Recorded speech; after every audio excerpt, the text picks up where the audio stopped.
नमस्कार शेतकरी बांधवांनो, मी प्रतीक सूर्यवंशी, महसूल सहाय्यक, रावेर तहसील कार्यालय, जिल्हा जळगाव.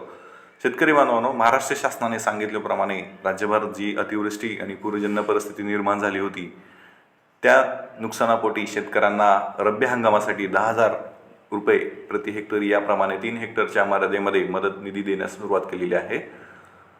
वेगवेगळे जी आर काढून वेगवेगळ्या जिल्ह्यांसाठी हा मदत निधी महाराष्ट्र शासन जाहीर करते. या जी आरच्या माध्यमातून आपण काही जिल्हे दिलेले आहेत त्या जिल्ह्यांविषयी माहिती पाहूयात. या जिल्ह्यांमध्ये मराठवाड्यातील खास करून छत्रपती संभाजीनगर, हिंगोली, नांदेड, बीड आणि जालना आणि पश्चिम महाराष्ट्रातील सोलापूर या जिल्ह्यासाठी मदत दिलेली आहे.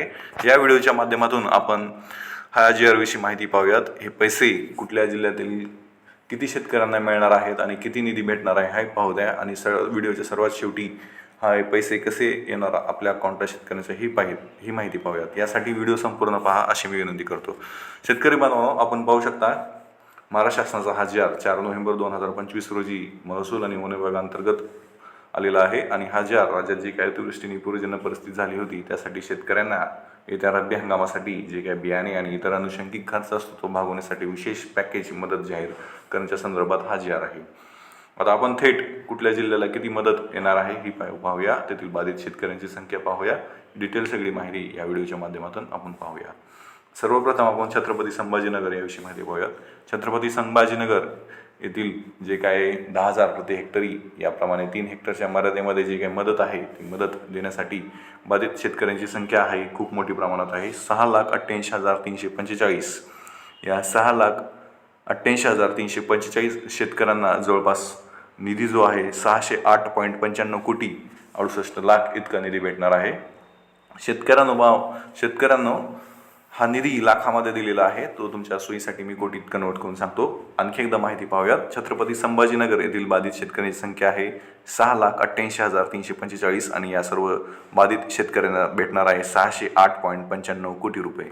आता आपण हिंगोली या जिल्ह्याविषयी माहिती पाहूयात. हिंगोली येथील बाधित शेतकऱ्यांची संख्या जी आहे ती 2,97,709 आणि या सर्व शेतकऱ्यांना रब्बी हंगामापोटी 10,000 रुपये प्रति हेक्टरी याप्रमाणे जवळपास 341.28 कोटी इतका निधी भेटणार आहे. आता आपण नांदेड या जिल्ह्याविषयी माहिती पाहूयात.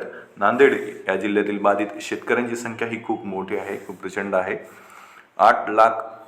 7,80,327 नांदेड जिल्ह्यातील बाधित शेतकऱ्यांची संख्या जी आहे 7,80,327 आणि या सर्व शेतकऱ्यांना भेटणार आहेत 727.93 कोटी म्हणजेच 728 कोटीच्या आसपास निधी हा भेटणार आहे. हा निधी जो काय रब्बी हंगामासाठी विशेष मदत पॅकेज म्हणून 10,000 प्रति हेक्टरी 3 हेक्टरच्या मर्यादेत भेटणार आहे. बीड जिल्ह्यातील शेतकऱ्यांची संख्या पाहूयात. बीड जिल्ह्यातील बाधित शेतकऱ्यांची संख्या प्रचंड आहे. बीड जिल्ह्यातील बाधित शेतकऱ्यांची संख्या आहे 7,37,610 आणि या 7,37,610 शेतकऱ्यांना 708.08 कोटी इतका निधी भेटणार आहे. आता आपण जालना या जिल्ह्याविषयी माहिती पाहूयात. जालना जिल्ह्यातील बाधित शेतकऱ्यांची संख्या आहे जालना जिल्ह्यातील बाधित शेतकऱ्यांची संख्या आहे 6,21,388. या जालना जिल्ह्यातील बाधित शेतकऱ्यांची संख्या आहे 6,21,388 आणि या सर्व शेतकऱ्यांना भेटणार आहेत 461.51 कोटी निधी इतका. आता आपण सोलापूर जिल्ह्याविषयी माहिती पाहूयात. सोलापूर जिल्ह्यातील जी काही बाधित शेतकऱ्यांची संख्या आहे ती आहे 7,82,127. या 7,82,127 शेतकऱ्यांना रब्बीसाठी 10,000 प्रति हेक्टरी याप्रमाणे 3 हेक्टरच्या मर्यादेत जो काही निधी भेटणार आहे रब्बी हंगामासाठी तो आहे 652.06 कोटी इतकी, म्हणजेच 652 कोटी इतका निधी या सोलापूर जिल्ह्यातील शेतकऱ्यांना भेटणार आहे. अशा प्रकारे वरील सर्व जिल्ह्यांसाठी 3,499 कोटी 84 लाख 11,000 इतका निधी भेटणार आहे. आता आपण पाहूयात हा निधी कसा भेटणार आहे. यापूर्वी शेतकऱ्यांना अतिवृष्टीची मदत ज्या अकाउंटला मिळालेली आहे त्याच अकाउंटला हा निधी येईल. यानंतर असंही होऊ शकतं की काही शेतकऱ्यांना यापूर्वी अतिवृष्टीची मदत भेटलेली नाही.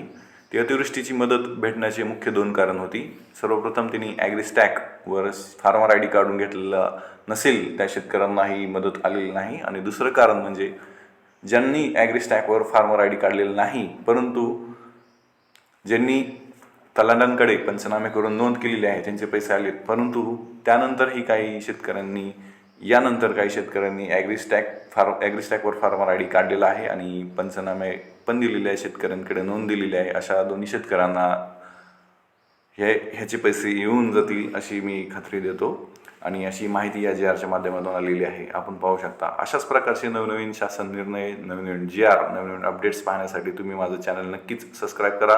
व्हिडिओ आवडला असेल तर या खालील जिल्ह्यातील शेतकऱ्यांना जास्तीत जास्त तुम्ही व्हिडिओ शेअर करा अशी मी विनंती करतो. हे जे जिल्हे आहेत ते आपण पाहू शकता, छत्रपती संभाजीनगर, हिंगोली, नांदेड, बीड, जालना आणि सोलापूर या जिल्ह्याविषयी हा GR आलेला आहे. व्हिडिओला लाईक, शेअर, सबस्क्राईब नक्की करा. जय हिंद, जय महाराष्ट्र. धन्यवाद.